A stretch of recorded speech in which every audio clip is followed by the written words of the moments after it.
3 साल की बच्ची आधी रात को उठकर अपने पिता के सामने रोने लगती है और कहती है कि पिताजी मुझे बचाओ, मेरे साथ बहुत बुरा हुआ है, मेरे साथ बहुत गलत हुआ है, मेरा किसी ने रेप किया है।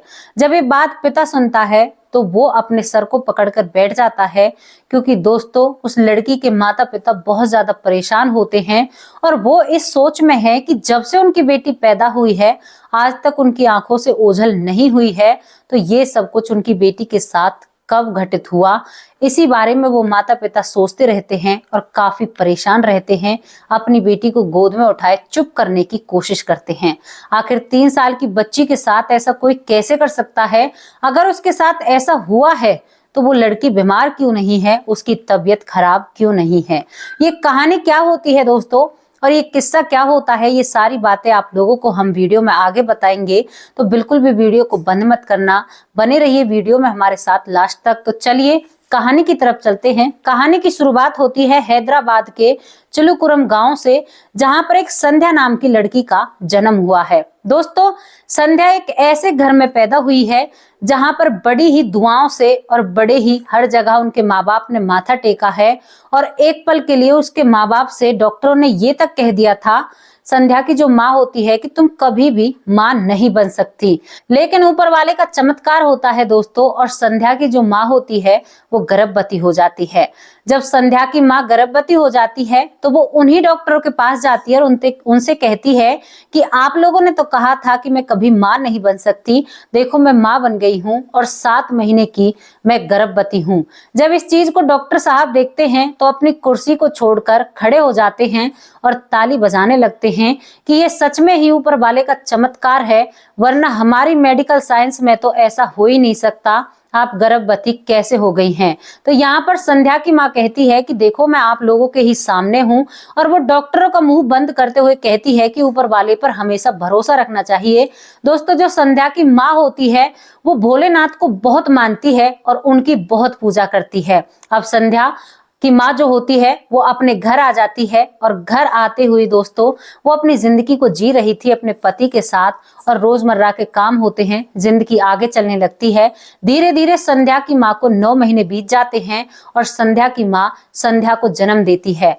जब संध्या इस दुनिया में आती है तो शायद सबसे ज्यादा खुशी संध्या की माँ को होती है। वो पूरे मोहल्ले में लड्डू बंटवाती है। दोस्तों अक्सर हमने देखा है कि बेटों के होने पर लड्डू बांटे जाते हैं, लेकिन संध्या की माँ संध्या के आने पर लड्डू बांट रही थी, क्योंकि उनके घर में किसी भी संतान का जन्म अब तक नहीं हुआ है। संध्या की माँ संध्या से बहुत प्यार किया करती है और अपनी बेटी का बहुत ख्याल रखती है। लेकिन यहाँ पर परेशानी क्या होती है कि जब से संध्या पैदा हुई है, अब वहां पर संध्या जैसे ही रात को सोया करती तो दोस्तों वो एकदम से नींद में बहुत जोर से रोया करती और हमेशा रोती रहा करती। मतलब संध्या की माँ इन सब चीजों को देखकर बहुत ज्यादा परेशान रहती है। वो धीरे धीरे सोचती है कि अभी पैदा हुई है, शायद इस वजह से परेशानी आ रही है। लेकिन संध्या जैसे ही 2-3 महीने की होती है तो वो अब एकदम से सोती हुई जगजाया करती। अब यहाँ पर संध्या की माँ बहुत ज्यादा परेशान हो जाती है और अपनी बेटी को लेकर डॉक्टर के पास चली जाती है। संध्या की माँ संध्या को डॉक्टर के पास ले जाती है, तो वहां पर डॉक्टर जब संध्या का चेकअप करते हैं तो संध्या बिल्कुल एकदम स्वस्थ थी, कोई भी दिक्कत वाली बात ऐसी नहीं होती है। दोस्तों सभी डॉक्टर ये कह देते हैं कि हम इनका इलाज क्या करें जब इनको कोई परेशानी ही नहीं है।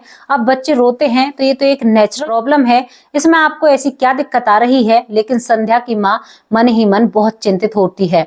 दोस्तों संध्या की माँ फिर अपनी बेटी को घर ले जाया करती और वो अपनी बेटी को गोद में ले जाकर भोलेनाथ के मंदिर में दर्शन जरूर किया करती और अपनी बेटी को भी बचपन से ही दर्शन कराया करती। अब दोस्तों धीरे धीरे संध्या 1 साल की हो जाती है। अब जैसे ही संध्या 1 साल की हो जाती है तो वो कुछ अजीब एक्टिविटी किया करती, वो हमेशा छुपा करती। अगर वो अकेली हो जाती तो जोर जोर से चिल्लाया करती। इस बातों से उसकी माँ भलीभूत वाकिफ थी दोस्तों, लेकिन उसकी माँ कुछ भी नहीं कर सकती है। धीरे धीरे संध्या का समय और आगे निकलता है और संध्या अब 2 साल की हो जाती है और दोस्तों वो बहुत अच्छे से बोलने लगी थी। और अब वो ऐसी बातें किया करती कि जिन बातों को सुनकर शायद आसपास के सुनने वालों को शर्म आ जाए, वो अपनी गर्दन नीचे कर ले। वो ऐसे लफ्जों का इस्तेमाल किया करती जो शायद उनके परिवार में कोई भी ऐसी बात नहीं करता है। दोस्तों संध्या कुछ बातें कर दिया करती, फिर चुप हो जाया करती। माँ बाप अपनी बेटी को संभाल रहे थे, दिन रात भोलेनाथ की पूजा किया करते और कोई भी उनकी जिंदगी में मैटर नहीं होता है। अब दोस्तों संध्या 3 साल की हो जाती है और एक दिन संध्या जैसे ही रात को सो रही थी तभी एकदम संध्या नींद से उठती है और नींद से उठने के बाद जोर जोर से रोने लगती है और कहती है कि पिताजी मुझे बचाओ, ये बहुत गंदा व्यक्ति है। और यहाँ पर वो बहुत जोर से रोती हुई कहती है कि पिताजी मेरे साथ किसी ने गलत किया है, मेरा रेप किया है। अब ये बात देखकर जो संध्या का पिता होता है वो काफी चिंतित हो उठता है और अपनी बेटी को बहुत ध्यान से देखता है और अपनी पत्नी से कहता है कि बच्चे को ठीक से देखो, इसके साथ क्या कुछ गलत हुआ है। दोस्तों संध्या की माँ अपनी बेटी को पूरा देखती है लेकिन ऐसी कोई भी दिक्कत नहीं होती है। अब यहाँ पर संध्या के माँ बाप ने डॉक्टरों का बहुत सहारा ले लिया था। अब वो एक तांत्रिक के पास जाते हैं और वहां पर अपनी बेटी के बारे में सारी बात बताते हैं। तो दोस्तों वो तांत्रिक भी वहां पर उस लड़की के ऊपर झाड़ फूक कर देता है और कह देता है कि आगे से कोई ऐसी परेशानी नहीं होगी। अब वो अपनी बेटी को घर ले आते हैं। धीरे धीरे जिंदगी आगे चल रही थी लेकिन संध्या की हालत में बिल्कुल भी सुधार नहीं होता है, उसका रोना बिल्कुल कम नहीं होता है। वो आधी रात को जग जाया करती और बहुत ज्यादा वो लड़की परेशान रहा करती। धीरे धीरे वक्त निकलता है। अब दोस्तों संध्या 8 साल की हो जाती है।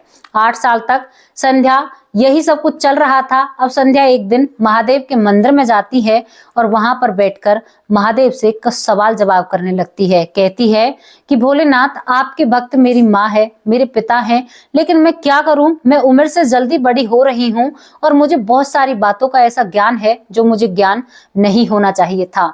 संध्या को बहुत सारी बातें ऐसी पता थी कि शायद जो 8 साल के बच्चे के लिए वो बातें नामुमकिन होती हैं। अब यहाँ पर दोस्तों संध्या अपने घर आकर अपने माँ बाप से एक बात करती है। कहती है कि मैं बहुत दिन से सोच रही हूँ माँ बाबूजी, आपको बुरा नहीं मानना चाहिए लेकिन मैं आप लोगों को एक सच्चाई बता रही हूँ, शायद मेरा कहीं ना कहीं ये दूसरा जन्म है।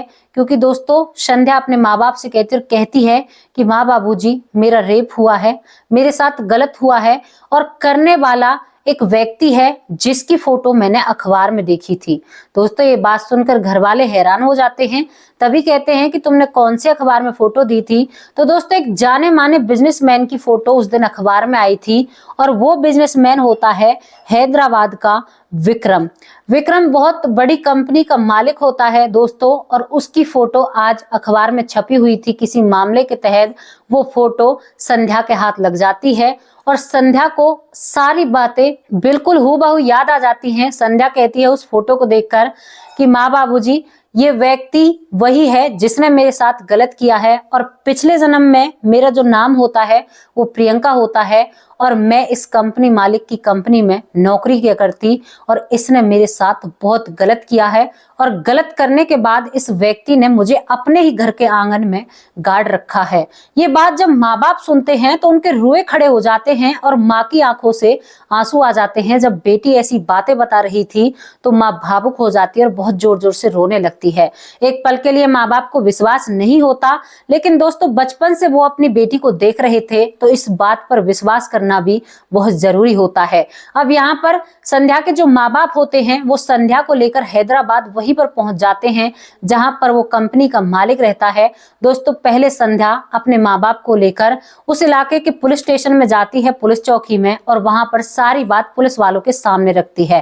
पहली बात में पुलिस वाले हंसने लगते, कहते हैं कि ऐसा कभी हो सकता है, लेकिन संध्या जब रोने लगती और कहती है कि आपको मेरी तरफ देखकर कुछ एहसास नहीं हो रहा, क्या मैं ऐसा कर सकती हूँ, मेरी उम्र ऐसी है, जो बातें मैं आप लोगों के सामने कर रही हूँ क्या मेरी उम्र उन बातों को करने की है, पुलिस इंस्पेक्टर से।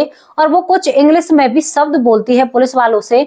तो यहाँ पर पुलिस को पूरा पक्का यकीन हो जाता है कि ये लड़की सच बोल रही है। जब वो लड़की आप बीती पुलिस वालों को बताती है, यहाँ पर पुलिस वाले उस लड़की का बयान लेना चाहते हैं और यहाँ पर पुलिस वाले एक और बात बोलते हैं कि बेटी हम तुम्हारी बातों को यकीन करते हैं लेकिन कोर्ट इन बातों को नहीं मानेगा, कोई ना कोई पक्का सबूत हमें ऐसा चाहिए जिससे हम उस व्यक्ति को पकड़ सके क्योंकि वो बहुत अमीर व्यक्ति है। अब संध्या बताती है कि जो ये विक्रम सर हैं जिनकी एक कंपनी है, इनकी कंपनी में मैं नौकरी किया करती, करीबन मेरी 90,000 सैलरी होती है, मैं बहुत ज्यादा पढ़ी लिखी थी, 25 साल मेरी उम्र होती है और मैं बहुत ज्यादा खूबसूरत होती हूँ।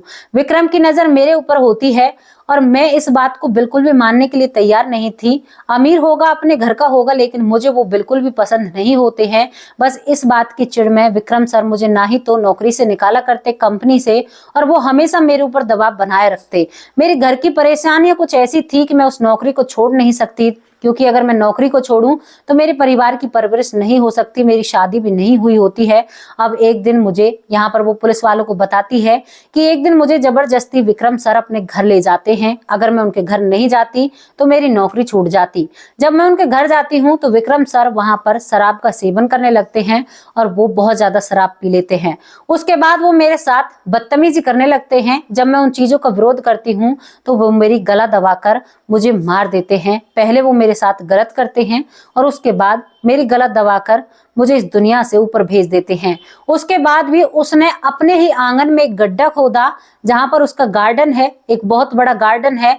वहां पर दोस्तों बिल्कुल वहीं पर वो जगह बताती है और कहती है कि उसके अंदर जो मेरे पिछले जन्म का शरीर है वो दफन है। अगर आप लोगों को यकीन ना हो तो ये पक्का सबूत है, यहाँ पर अदालत इस बात को मान जाएगी। आप एक बार वहां पर जाकर खुदाई कर लीजिए।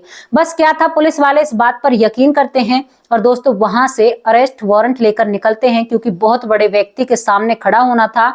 अब उसके बाद जैसे ही वो विक्रम सर के घर पहुंचते हैं तो वो विक्रम पुलिस को बिल्कुल भी तवज्जो नहीं देता है। लेकिन जैसे ही संध्या विक्रम के सामने पड़ती है तो दोस्तों संध्या का जो शकल सूरत थी वो पहले जन्म से बिल्कुल मिलती जुलती हुआ करती है। तो विक्रम एकदम संध्या को देखकर डर जाता है। यहाँ पर पीछे की तरफ अपने कदम करता है, कहता है कि प्रियंका तुम यहाँ पर क्या कर रही हो। तो यहाँ पर संध्या कहती है कि देख लो सर, ये वही है जिसने मेरे साथ गलत किया है। अब दोस्तों पुलिस के पास अरेस्ट वारंट होता है। यहाँ पर अब वो अपनी कार्रवाई करते हैं। कार्रवाई करने के प्रति अब वो उसी गार्डन में, और संध्या उंगली कर कर बताती है कि यहाँ पर मेरा शरीर दफन है। दोस्तों पुलिस वाले जब वहां पर खुदाई करते हैं तो सभी की आंखों से आंसू निकल आते हैं और उस लड़की की बात सच होती है।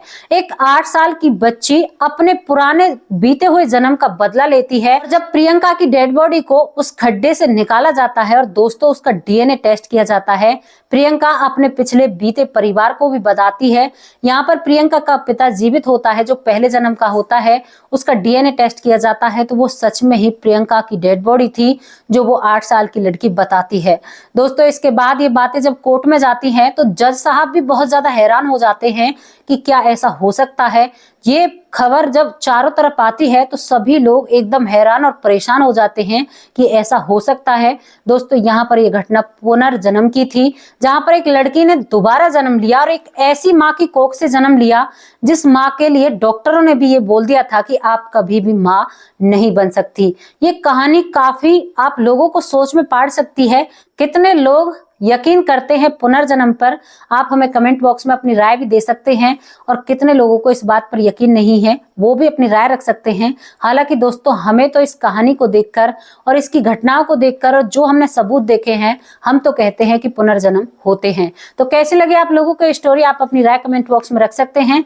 दोस्तों जो संध्या होती है, संध्या को प्रियंका के माँ बाप का भी प्यार मिलता है और अपने माँ बाप का भी प्यार मिलता है। संध्या आज बहुत अच्छी जिंदगी बिता रही है, उसने अपना बदला ले लिया उस सर से और यहाँ पर वो अपनी एक अच्छी खासी जिंदगी बिता रही है, अच्छे से पढ़ाई कर रही है। तो जैसी भी आप लोगों को स्टोरी लगी हो आप अपनी राय कमेंट बॉक्स में रख सकते हैं। कल फिर हाजिर होंगे किसी सच्ची और अच्छी स्टोरी के साथ। तब तक के लिए नमस्कार, जय हिंद, जय भारत।